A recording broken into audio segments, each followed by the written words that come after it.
Neemias, no capítulo 2, diz assim a palavra. No mês de Nisan, no 20º ano do rei Artaxerxes, uma vez posto o vinho diante dele, eu o tomei para oferecer e lhe o dei. Ora, eu nunca antes estivera triste diante dele. O rei disse-me: por que está triste o teu rosto, se não estás doente? Tem de ser tristeza do coração. E então temi sobremaneira e lhe respondi: viva o rei para sempre. Como não me estaria triste o rosto se a cidade onde estão os sepulcros dos meus pais está assolada e tem as portas consumidas pelo fogo? E disse-me o rei: o que é que me pedes agora? Então orei ao Deus dos céus e disse ao rei: se é do agrado do rei, se o teu servo acha mercê em tua presença, eu peço-te que me envies a Judá, à cidade dos sepulcros dos meus pais, para que eu a reedifique. E então o rei, estando a rainha assentada junto dele, disse-me: quanto durará a tua ausência? Quando voltarás? E aprove ao rei enviar-me e marquei certo prazo.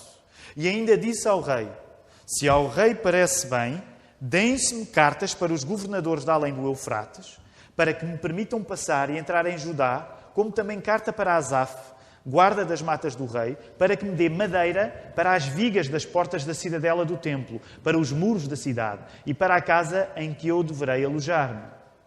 E o rei mas deu, porque a boa mão do meu Deus era comigo. Então fui aos governadores da além do Eufrates e lhes entreguei as cartas do rei. Ora, o rei tinha enviado comigo oficiais do exército e cavaleiros. Disto ficaram sabendo Sambalate, o Horonita, e Tobias, o servo amonita, e muito lhes desagradou que alguém viesse a procurar o bem dos filhos de Israel. Cheguei a Jerusalém, onde estive 3 dias. E então à noite levantei-me e uns poucos homens comigo, e não declarei a ninguém o que o meu Deus me pusera no coração para eu fazer em Jerusalém. Não havia comigo animal algum, senão o que eu montava. E de noite saí pela porta do vale, para o lado da fonte do dragão e para a porta do monturo, e contemplei os muros de Jerusalém, que estavam assolados, cujas portas tinham sido consumidas pelo fogo. Passei à porta da fonte e ao açude do rei, mas não havia lugar por onde passasse o animal que eu montava. E subi à noite pelo ribeiro e contemplei ainda os muros, voltei e entrei pela porta do vale e tornei para casa. Não sabiam os magistrados onde eu fora nem o que eu fazia, pois até aqui não havia eu declarado coisa alguma, nem aos judeus, nem aos sacerdotes, nem aos nobres, nem aos magistrados, nem aos mais que faziam obra. E então lhes disse: estáis vendo a miséria em que estamos, Jerusalém assolada e as suas portas queimadas? Vinde, pois, reedifiquemos os muros de Jerusalém e deixemos de ser opróbrio. E lhes declarei como a boa mão do meu Deus estivera comigo, e também as palavras que o rei me falara. E então disseram: disponhamo-nos, edifiquemos, e fortaleceram as mãos para a boa obra. Porém Sambalate, o Horonita, e Tobias, o servo amonita, e Gesem, o arábio, quando o souberam, zombaram de nós, e nos desprezaram e disseram: que é isso que fazeis? Quereis rebelar-vos contra o rei? E então eu lhes respondi: o Deus dos céus é quem nos dará bom êxito. Nós, seus servos, nos disporemos e reedificaremos. Vós, todavia, não tendes parte nem direito, nem memorial em Jerusalém. Que o Senhor abençoe a leitura da sua palavra. Vamos usar este tempo ainda enquanto estamos de pé para podermos cumprimentar uns aos outros, saudarmos uns aos outros, sobretudo aqueles que nos visitam. Vamos fazê-lo então, durante alguns tempos. Está escrito no boletim o sermão de hoje. O sermão de hoje chama-se Do Rei para a Ruína e traça o percurso que Neemias fez da corte persa para a cidade destruída de Jerusalém. Esta é uma das coisas que está a acontecer no texto que nós acabámos de ler. Ora, geralmente nós gostamos de achar que o caminho com Deus é feito de uma maneira contrária. Preferimos pensar que quando somos cristãos vamos da ruína para o rei, não é? É mais aliciante para nós pensarmos: se eu sou cristão, prefiro pensar na ideia de ir da ruína para o rei, do que pensar na ideia de ir do rei para a ruína. E, de facto, nós acreditamos nisso. Nós acreditamos que, enquanto cristãos, a nossa caminhada cristã é em direção a uma perfeição eterna, onde viveremos com Cristo, na companhia de Cristo.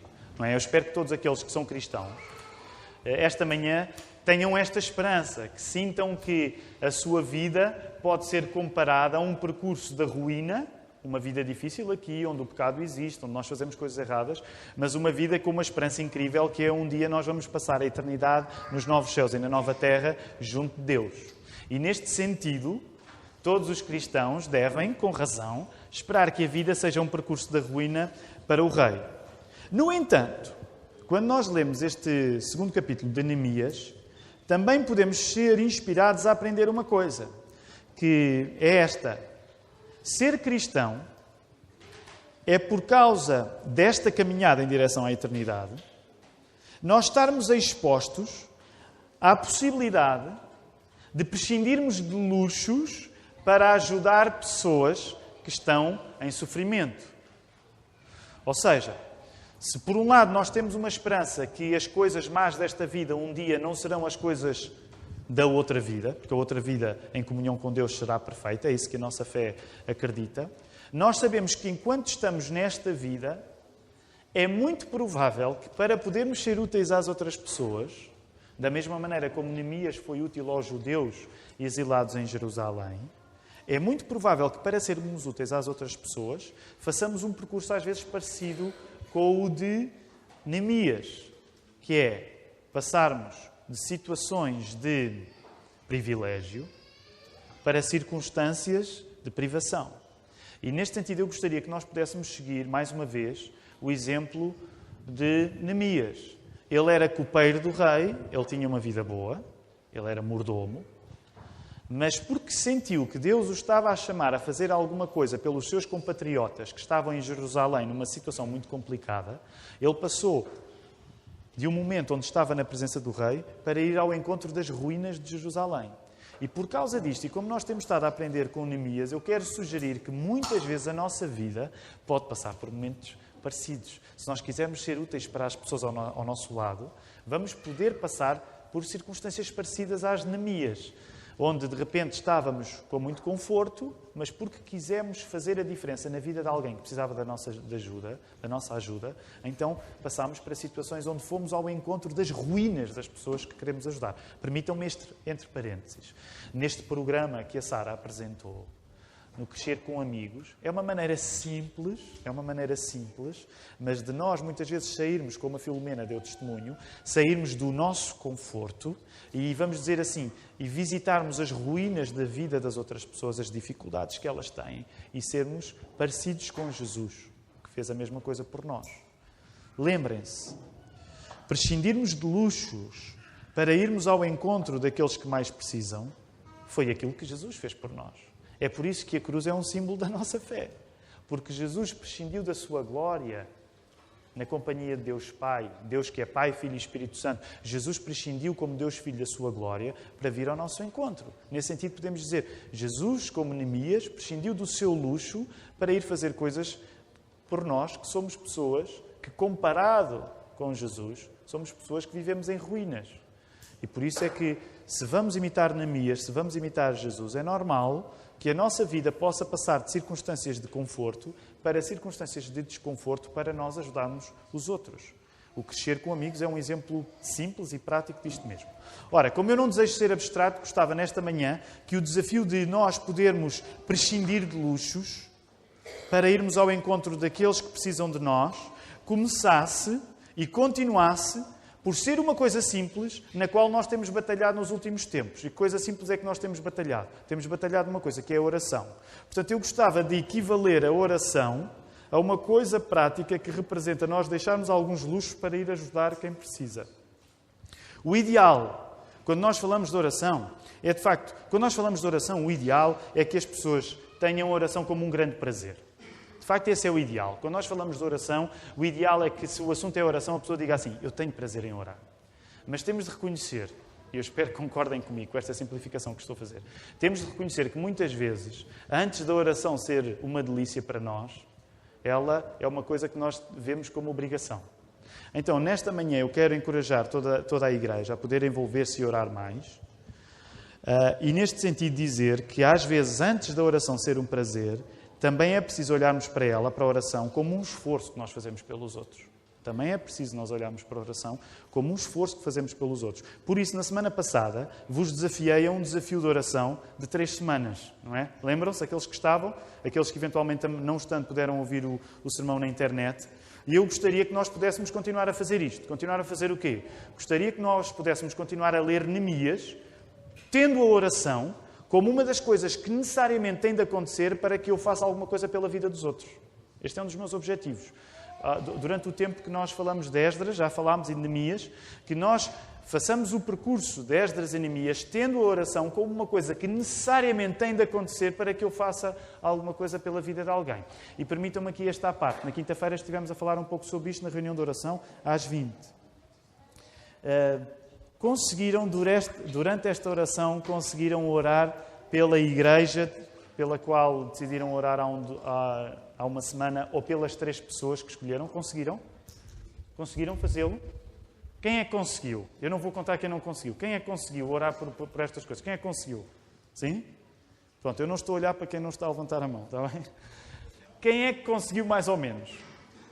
Eu não vou perguntar quem é que não conseguiu, ok? Mas quem é que conseguiu mais ou menos?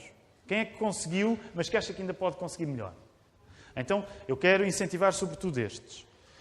Lembram-se, a semana passada, aqueles que estavam, eu sugeri que nós pudéssemos escolher 3 pessoas por quem orar ou uma igreja, para que nos pudéssemos envolver, a ser úteis para estas pessoas. Continuem, não percam. Portanto, hoje, no final, quando o culto terminar, eu quero desafiar-vos a vocês poderem voltar lá. E, se possível, todos os dias durante 3 semanas. 3 semanas não é assim um período tão longo, está bem? E eu vou insistir nisto. Então, o propósito do sermão de hoje envolve 2 passos. O primeiro é perceber que o cristianismo pede uma disponibilidade para nós vivermos uma vida que às vezes parece uma vida de descer do rei para a ruína. Este é um dos primeiros objetivos que tenho hoje. O cristianismo às vezes pede-nos uma vida que parece sair do rei ao encontro da ruína. Este é um dos meus objetivos e é por isso que o sermão hoje se chama do rei para a ruína. Mas isso não deve ser um problema. Vir do rei para a ruína não deve ser um problema, porque muitas vezes é assim que nós servimos os outros. E o segundo passo no sermão de hoje é pedir que nós olhemos para a oração como uma garantia que eu, de facto, estou a fazer alguma coisa pela pessoa, por quem estou a orar. Olhamos para a oração como um passo fundamental de eu fazer alguma coisa por alguém. Olhar para a oração como um passo fundamental de que eu estou a fazer alguma coisa por alguém. Este é o segundo objetivo deste sermão. Vamos regressar ao texto e eu quero ganhar aqui algum ritmo para nós podermos só voltar a recordar o que acabámos de ler. Neemias era copeiro do rei, ele fez na presença do rei aquilo que diante de um rei não é suposto que se faça. O que é que Neemias fez na presença do rei? Uma coisa que não é suposto que alguém na presença de um rei fizesse. O que é que ele fez?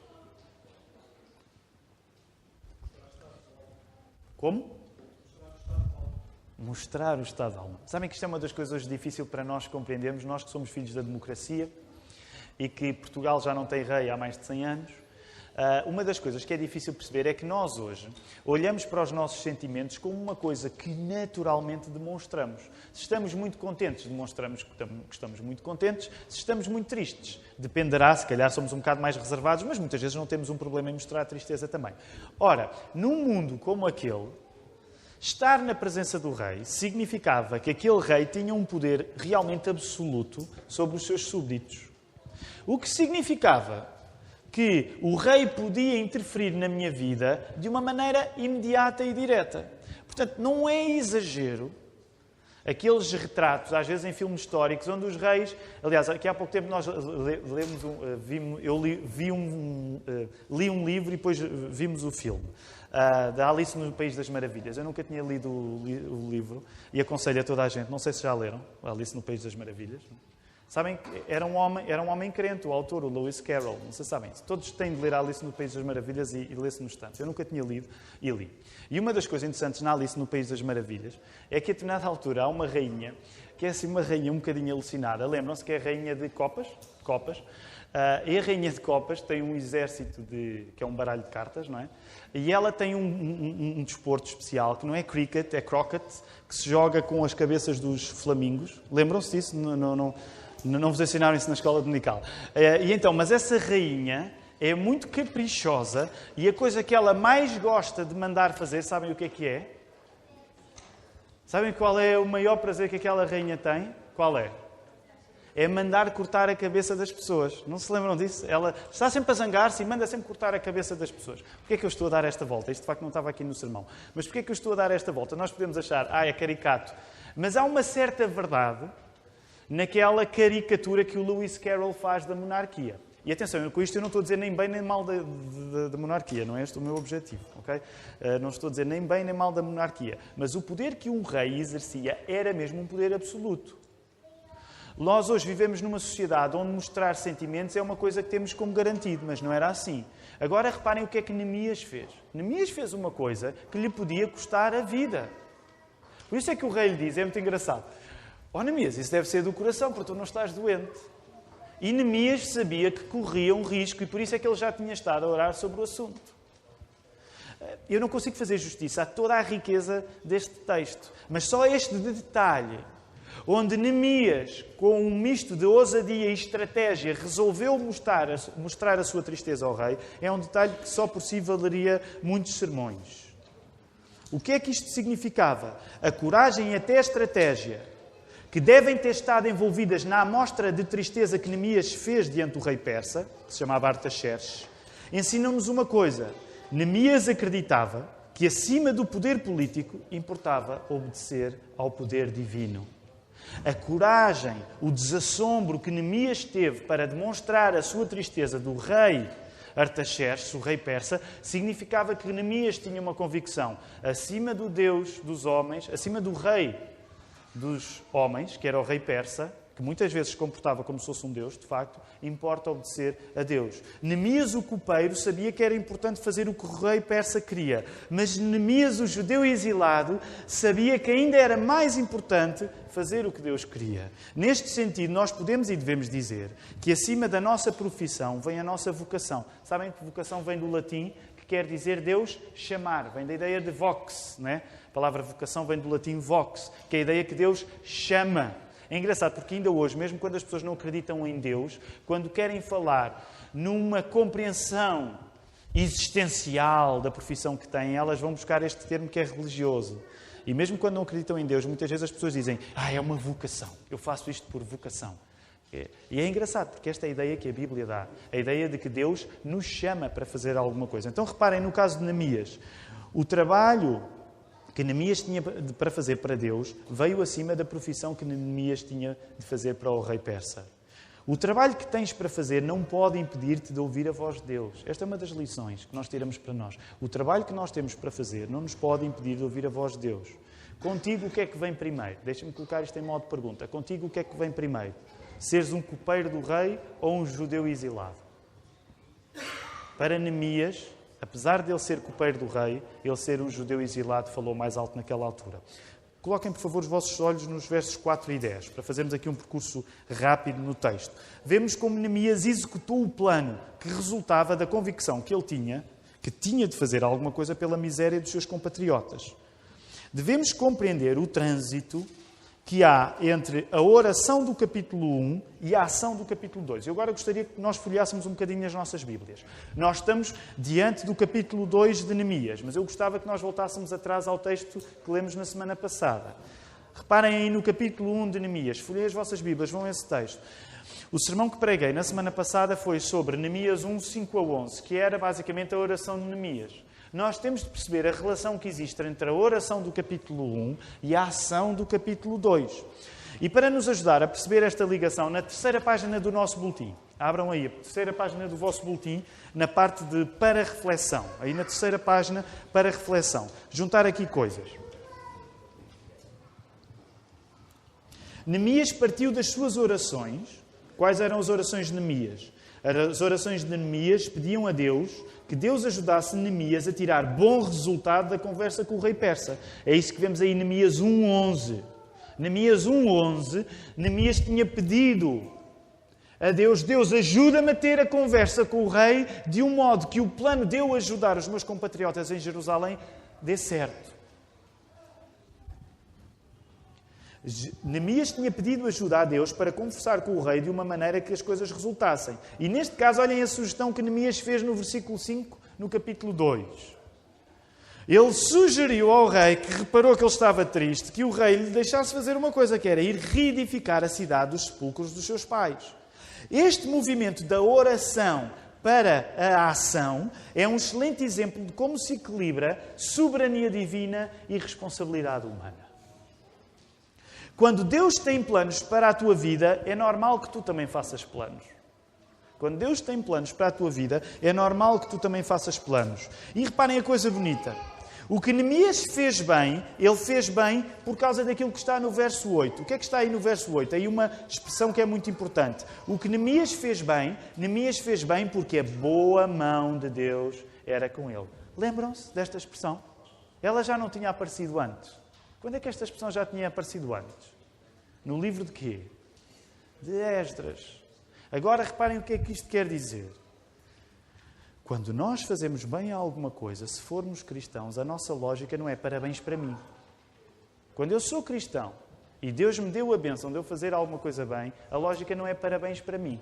A lógica é parabéns para Deus. Não é parabéns, entendam bem, não é vamos cantar parabéns a Deus. Não é? Mas é no sentido de se alguma coisa nós fizemos bem, nós ganhamos uma convicção de que se fizemos bem alguma coisa foi por causa da boa mão de Deus. Agora, isto significa que há este trânsito entre oração e ação. E eu já o vou explorar um bocadinho mais no final do sermão. Mas há um trânsito entre oração e ação. E este movimento da oração para a ação é um excelente exemplo de como se equilibra o facto de ser Deus, que é soberano sobre tudo, e o facto de nós termos coisas para fazer. Quando chega a Jerusalém, o que é que acontece? Vejam aí.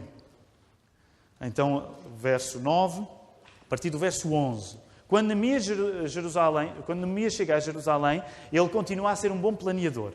Como o puritano Matthew Henry dizia, Neemias dá pouco nas vistas, quando chega a Jerusalém, mas Neemias dá muito da sua vista a perceber como a cidade está. Neemias dá pouco nas vistas, mas ele dá muito da sua vista a perceber como Jerusalém está. Vemos isso entre o verso 11 e 16, verificando o estado das muralhas. E reparem, se Neemias não quis envolver os seus compatriotas em Jerusalém no primeiro levantamento do estrago das portas, isso não quer dizer que Neemias julgava que ele ia fazer as coisas sozinho. O que nós vemos aí no verso 17 e 18 é depois de Neemias ter começado por ver os estragos nas portas da muralha de Jerusalém, Neemias explicou ao povo que, tendo Deus dado-lhe esta missão, eles faziam parte da missão de Neemias.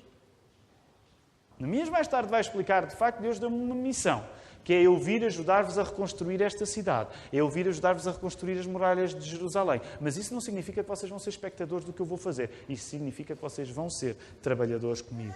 Geralmente, uma tarefa individual dada por Deus pede uma confirmação coletiva. Geralmente, quando Deus nos dá uma tarefa individual, é suposto haver uma confirmação coletiva. Deixa-me dizer desta maneira. Não há carreiras a solo no velho Israel, nem há carreiras a solo no novo Israel, que é a Igreja. Desta semana falava com alguém sobre isto. Quando alguém tem um dom dado por Deus, é importante que essa pessoa tenha a noção do dom que tem. Mas sabem que é igualmente importante que as pessoas reconheçam o dom da pessoa. E deixem-me generalizar. Nas nossas igrejas, às vezes, há pessoas que estão convencidas de que têm dons que só existem na cabeça delas. Já vos aconteceu? Às vezes há pessoas que estão convencidas de que têm dons que só existem na cabeça delas. Deixem-me só contar é anedótico o que eu vou dizer, mas já algumas vezes aconteceu comigo isso. Às vezes alguém chega, não é? Primeira vez, e assim no meio evangélico às vezes acontece isto. Alguém chega e quando fala comigo diz-me logo: pastor, quero-lhe dizer que eu tenho uma missão. Deus deu-me esta chamada. E eu, tudo bem, eu aceito. Eu não vou dizer, não deu nada, você é um mentiroso. Eu não trato assim as pessoas, como calculou. Mas reparem uma coisa, e é por isso que estou a dar este exemplo. Se Deus nos chamou para alguma coisa, nós devemos ser prudentes no modo como afirmamos a nossa convicção. Não para fazermos da nossa convicção uma coisa que impomos aos outros, mas se nós temos a convicção que Deus nos chamou para alguma coisa, sabem qual é o meu conselho à luz da palavra? Guarde essa convicção para si e espere que Deus a confirme na vida dos outros. Porque muitas vezes o meio evangélico está cheio de pessoas alucinadas que têm tarefas para fazer 30 por uma linha, mas é uma coisa que só existe na cabeça das pessoas, que ainda não foi confirmada pela Igreja. E, sobretudo, quero falar também para uma geração da minha idade e mais nova, onde às vezes as pessoas chegam. Isso acontece quando por alguma razão se muda de igreja.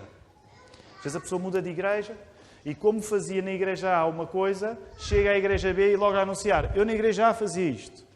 Meus irmãos, é importante que quem chega diga aquilo que Deus tem feito. Mas lembre-se, isto é muito importante e é preciso ser dito com cuidado. Lembre-se, se Deus o tem chamado e capacitado para uma coisa, não esqueça que é importante ser confirmado pela comunidade a quem chega. Se tens uma convicção que tens um dom, é importante que ames o facto das outras pessoas reconhecerem isso. Porque se for um dom que tu só tens na tua cabeça, tu podes estar enganado. E acreditem, nós às vezes passamos por algumas pessoas que estão enganadas acerca dos dons que julgam ter. Concordam comigo? Já conheceram alguma pessoa enganada acerca do dom que tem? Só dar um último exemplo, até porque senão eu perco-me em exemplos. Mas, por exemplo, um dos dons que eu já ouvi pessoas a chegar e a levantar o peito, eu tenho o dom do discernimento. E depois as pessoas têm o dom do discernimento, fazem as coisas mais absurdas. E eu lembro-me uma vez, um caso, eu perguntei: então onde é que está o teu dom do discernimento quando fazes um disparate tão grande? Onde é que estava o teu dom do discernimento? Atenção, não me entendam mal. Nós cometemos erros até com os dons que temos. Mas isto é apenas para sublinhar aquilo que Neemias fez e bem. O facto de Neemias ter uma tarefa significava que ele vivia essa tarefa numa comunidade e que esperava que essa comunidade confirmasse a chamada que Deus lhe tinha dado. E nós devemos aprender com isso. Vamos avançar.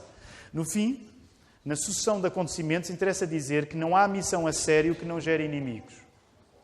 Sabem como é que se vê a qualidade de um bom trabalho? Sabem como é que aos olhos da Bíblia muitas vezes se vê a qualidade de um bom trabalho? Há pessoas que o detestam. Há pessoas que detestam aquilo que nós vamos fazer. E deixem-me dizer, eu sei que estou a aplicar muito genericamente este princípio. Se tu, na tua vida, fazes coisas e toda a gente gosta, isso não é necessariamente um bom sinal. Ok? Se toda a gente gosta do que fazes, não é necessariamente um bom sinal. Sabem porquê? Porque quando nós lemos a Bíblia, vemos que sempre que há uma coisa que está a ser bem feita, há pessoas que detestam. E o que é que aconteceu precisamente aqui com Neemias? Sanbalate, Tobias e Gesem são logo pessoas que ainda nem Neemias começou a fazer e já estão irritados, eles já estão irritados com eles. Quero só fazer aqui uma nota arqueológica. Sabem, é curioso. Aqui há uns anos, alguns de vós, um grupo de jovens aqui da igreja, ofereceu-me uma Bíblia de estudo arqueológico. Eu já falei nessa Bíblia. Então é uma Bíblia mais virada para que tem o texto bíblico, mas depois tem as notas das últimas descobertas arqueológicas. Últimas e antigas. E sabem, curioso, Gesem, Tobias e Sanbalate, todos estes nomes são identificados em literatura extrabíblica. O que é a literatura extrabíblica? Artefactos, documentos históricos, descobriram todos estes 3 nomes em documentos da época. Isto é só uma parte para dizer, se a Bíblia fosse montada, se a Bíblia fosse uma coisa montada para que nós acreditássemos nela e não fosse baseada na verdade, isto não acontecia. Não se encontravam documentos históricos fora da Bíblia que confirmam isso. E sabem, só para tentar explicar, o comentário bíblico Vida Nova diz isto. Por exemplo, Sanbalate. Sanbalate era o líder babilónico que estava a tratar dos negócios dos judeus. E descobriu-se que os filhos de Sanbalate, não pela Bíblia, por investigação arqueológica, descobriu-se que os filhos de Sanbalate tinham nomes israelitas. O que significa que, provavelmente, apesar de Sanbalate não ter uma origem judaica, ele, como era uma pessoa que se dedicava a tratar dos negócios dos judeus, deu nomes aos seus filhos, já nomes de origem israelita, e talvez seja isto que explique o ciúme que ele ganhou de Neemias. Portanto, ele era um homem que, sendo um funcionário da Babilónia, tratava dos judeus. E, de repente, aparece-lhe Neemias a ir fazer a coisa que ele estava a fazer. Portanto, provavelmente, Sanbalate sentiu ciúme de Neemias. Quero terminar o sermão dizendo, para aplicar estas coisas à nossa vida, que nós somos uma igreja que despreza a ideia que orar é bom, mas fazer é melhor. Quero assumir isto. Nós somos uma igreja que despreza a ideia que orar é bom, mas fazer é melhor. E porquê é que eu digo isto? Porque nós desprezamos a dicotomia entre orar e fazer. Nós desprezamos a dicotomia entre orar ser uma coisa teórica e fazer ser uma coisa prática. Deixem-me dizer mais. Porquê é que nós desprezamos a dicotomia entre orar e fazer? Entre achar que orar é uma coisa teórica e fazer é uma coisa prática? Por uma razão. Porque tudo aquilo que nós fazemos enquanto igreja é para podermos orar. Eu quero explicar um pouco isto. Porque é que nós não achamos que orar é uma coisa teórica e fazer é uma coisa prática? Porque tudo aquilo que nós fazemos enquanto igreja é, no fundo, para nós podermos orar. E eu quero explicar o que é que eu quero dizer com isto. Como nós dissemos na semana passada, nós não temos comunhão com Deus como um processo para ter outras coisas que são o produto final. Nós não somos uma igreja que vai orar para que Deus nos dê outras coisas essas, que essas sim são verdadeiramente o produto final. Nós não somos uma igreja que procura isto. Nós não queremos orar a Deus para lhe pedir outras coisas. Agora entendam bem, e eu não quero ficar abstrato aqui. Eu não estou a dizer que nós, enquanto igreja, não oramos para pedir algumas coisas a Deus. O que é que nós acabámos de fazer ainda no culto? Por exemplo, chamámos a Miriam, chamamos a Marta e agradecemos pelas vidas delas. Depois, o que é que aconteceu? A Filomena também orou pelos perseguidos, que neste caso estão na Índia, estão no Irão, estão na China. Então isto significa que, de facto, quando nós oramos, nós pedimos coisas a Deus. E neste caso, por exemplo, pedimos que Deus seja com aqueles que sofrem, pedimos que Deus abençoe aqueles a quem acrescenta um ano. Nós, de facto, vamos orar a Deus para lhe pedir coisas. Mas num certo sentido, e é aqui que eu quero que nós possamos compreender isto bem, nós não temos comunhão com Deus como um processo para ter outras coisas que são o produto final. Não. Nós temos comunhão com Deus como um processo que também é o produto final. Percebem a ideia? Nós temos comunhão com Deus através da oração, porque isso é o produto final. Porque ter comunhão com Deus é o produto final. Nós não queremos ter comunhão com Deus para ter outras coisas. Nós queremos ter comunhão com Deus porque ter comunhão com Deus é o produto final, é o nosso maior objetivo na vida. Logo, para nós, começar a orar por alguém é o primeiro passo para fazer alguma coisa concreta por essa pessoa. Este é um princípio desta igreja. Nós começamos a orar pelas pessoas porque isso é o primeiro passo concreto, prático, para nós podermos fazer alguma coisa por ela. A lógica é, ainda não começaste a orar pelo Eduardo?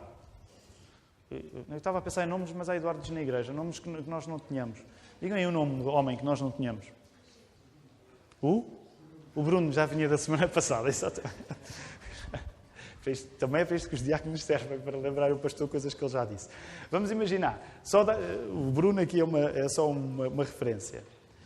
Se tu ainda não começaste a orar pelo Bruno, tu dificilmente vais fazer alguma coisa substancial por ele. Esta é a lógica desta igreja. Se tu não começaste a orar pelo Bruno, por muito que tu queiras, tu dificilmente vais fazer alguma coisa substancial por ele. Logo, o exercício da semana passada foi sugerido precisamente por causa disto. Se tu queres fazer alguma coisa por uma igreja que conheces, se tu queres fazer alguma coisa por 3 pessoas que amas, é bom que comeces a orar por elas. Porque se não começares a orar por elas, dificilmente vais fazer alguma coisa por elas. Lembram-se quando começámos esta série de mensagens de vermos como Esdras e Neemias são 2 livros modernos? Porque as pessoas que creem em Deus nestes livros, creem em Deus mesmo quando a rotina delas não tem milagres. Lembram-se, falámos nisto logo no segundo sermão da série? Era assim, os livros de Esdras e Neemias são livros muito modernos, são livros que se aplicam em 2016. Porquê? Porque quando nós lemos Esdras e Neemias, a rotina dos dias é parecida com a nossa. Ao contrário de outras partes na Bíblia, onde Deus abre o Mar Vermelho, onde Jesus faz muitos milagres, quando nós lemos os livros de Esdras e Neemias, sabem quantos milagres aqui existem? Sabem quantos milagres existem em Esdras e Neemias? 0.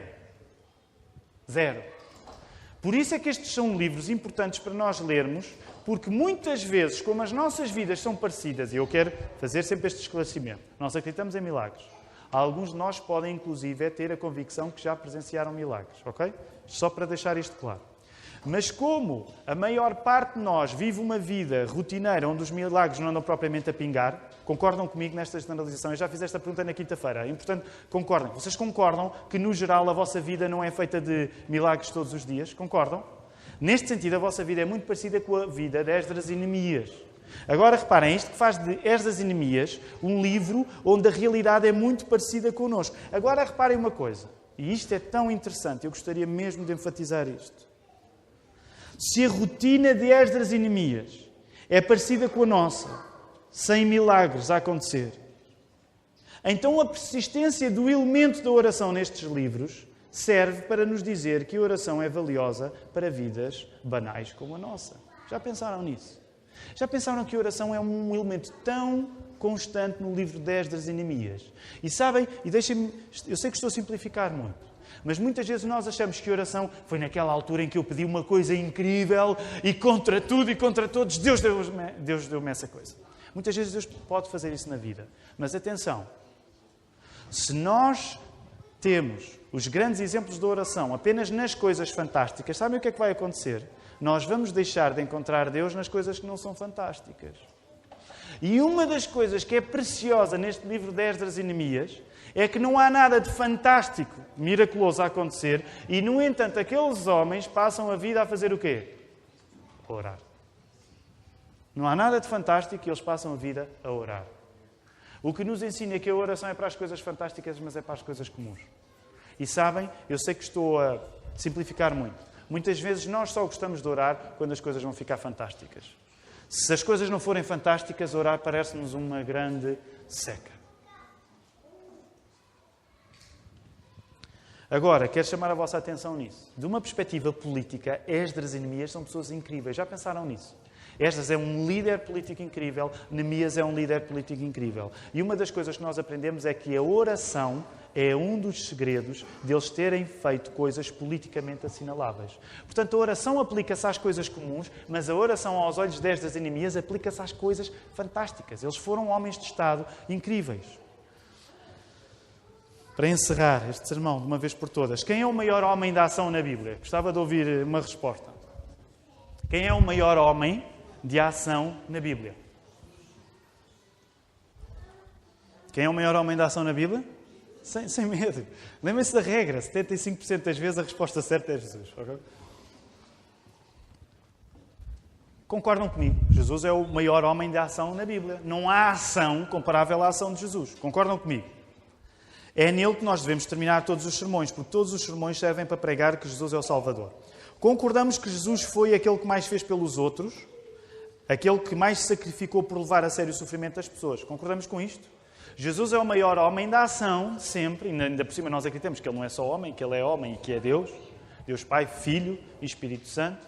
De Jesus acreditamos que Ele é o maior homem de ação. Porquê? Porque Ele foi um homem que no seu trabalho se sacrificou porque levou a sério o nosso sofrimento. É por isso que a cruz está aqui. Se Neemias é bom, como dissemos a semana passada, Jesus é melhor.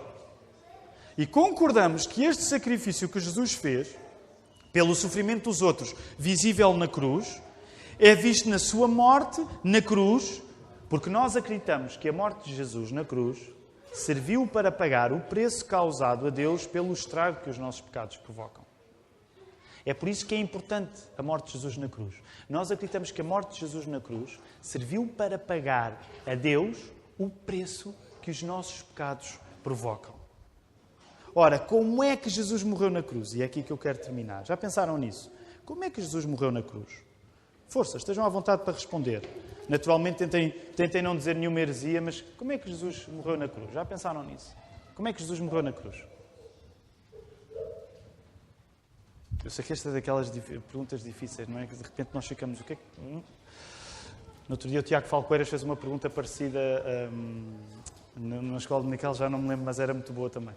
Como é que Jesus morreu na cruz? O que é que Jesus estava a fazer quando morreu na cruz?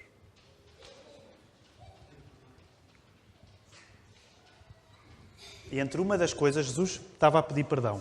Quando Jesus estava a pedir perdão, como é que ele estava a pedir perdão para os homens que lhe estavam a fazer aquilo?